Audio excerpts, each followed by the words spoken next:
I was able to spot my fastball early and didn't really have the slider much, but that started coming towards later innings, and I was able to mix really well. I just want to give the team a good start to the game. I came out, got 3 strikeouts in the first inning, and that kind of fires everybody up, and we score a run and gets the offense going. You got put in the Friday night role coming in here against USC Upstate. Any difference pitching on a Friday night than a Saturday? I think the only difference is that you're trying to get a win to start off the series, and main thing you have to do is compete, because you don't want to go 0-1 in the series to start off. So really, it's not much of a difference. Hey, I like throwing on Friday, I like throwing on Saturday. Just as long as I give my team a good chance to win.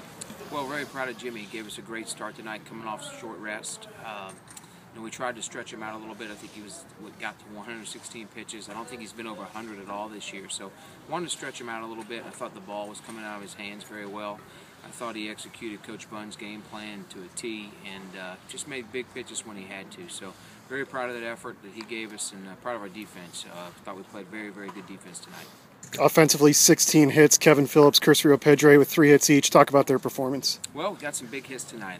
I think we were able to string together some good at-bats and put a little pressure on them, and it's nice to score some runs. So we'll take 16 hits every time out. But, the funny thing about this game is it can turn on you in a heartbeat, and, we can enjoy this one for a little bit. We've got to come back ready tomorrow, because it's going to be a war tomorrow.